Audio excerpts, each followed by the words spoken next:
Now, because it brings up a lot of issues that we're facing today, including the push for universal basic income in New York City, Andrew Yang is making it a central focus of his mayoral run. This as he just did with his presidential run. Christina Partsinevelos is with us. She has more. Christina.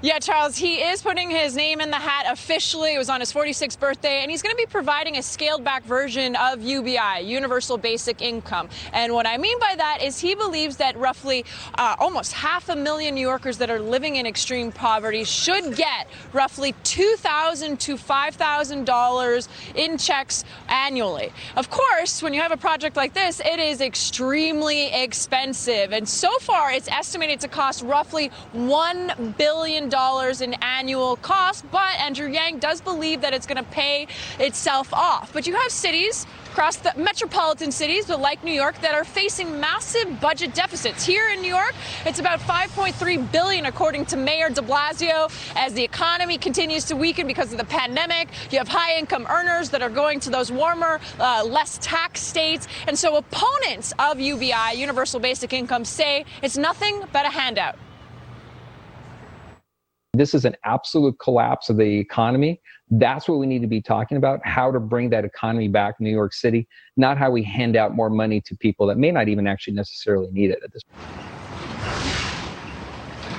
You do have supporters. You even have the president of Atlanta's Federal Reserve Bank saying that guaranteed basic income should be a conversation we should continue to be having. You also, as you know, you have President-elect Joe Biden that has talked about increasing the stimulus checks for Americans, but always the question remains, how can we pay for it? I reached out to Andrew Yang's camp. They confirmed all the other information, but they wouldn't get back to me on how they plan to pay for that $1 billion UBI program. Back to you, Charles. Christina, thank you very much. Now, for more on the potential impact of UBI that it would have on the economy, and I think also on the individual, I want to bring in Walser Wealth Management, Rebecca Walser, along with Zuma Global President Heather Zumaraga. All right, let's just start with Rebecca. Rebecca, your thoughts on not only how we pay for it, but I think if you pay people not to work, you start to take away their incentives to develop themselves, right? I think we all have God-given gifts, and it's a shame if we don't ever have to pursue them because there's always a check in the mailbox. Charles, I went to bed in 2020 thinking 2021 was going to be so much better. And so far we've got censorship, big tech shutdowns, and now we need a UBI, which, we're just moving, and I hate to say this, Charles, but we're just moving more and more towards communism.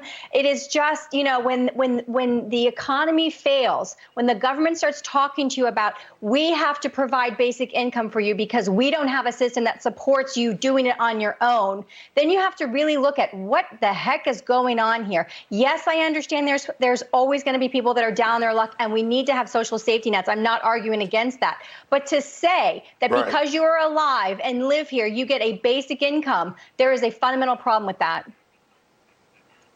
Heather, the thing is, in 2020, one of the things you saw were people pointing to how the wealthier got even a lot wealthier. So, someone like an Elon Musk, now the richest person in the world, I think he added $150 billion to his net worth. And they're saying if something like that could exist, then why not make sure everybody in America has at least a minimum amount of money all the time? What do you say to people who believe that?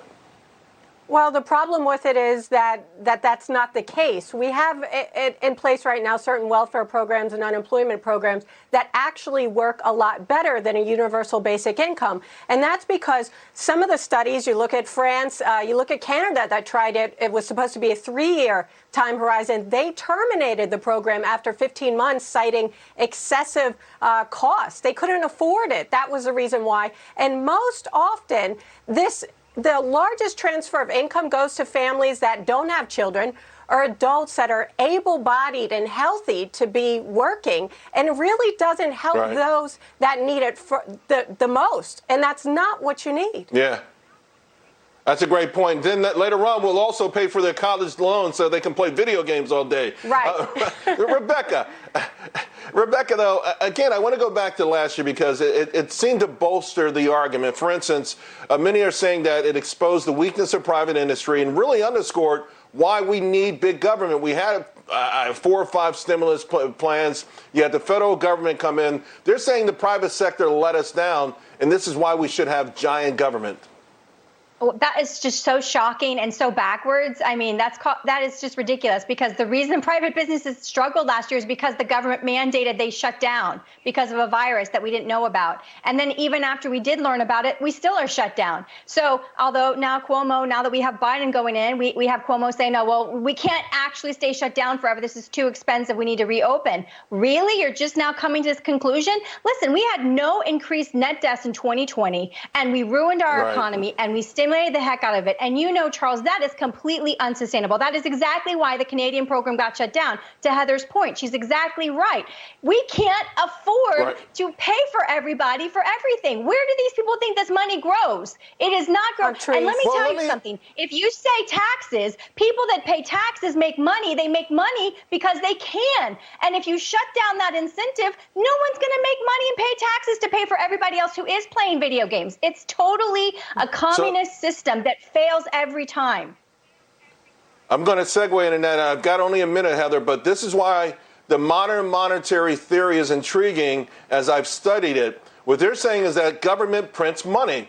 They should be able to print all the money they want, every single, and the only reason that you would have taxes is to keep inflation low. Is that a good argument for that in 30 seconds? Inflation will occur at some point in time. You can look at other countries around the world that have tried this. It hasn't ended well. There's no such thing as free money. At some point in time, it has to be paid for. So I think the sympathetic argument is, why not pay our own debts at this time? Don't leave it to the grandchildren to pay in the future. That would be the sympathetic argument. Heather, Rebecca, very passionate, brilliant stuff. I wish we had more time. We'll talk to you again, though, real soon. Thanks, Charles. Well, as President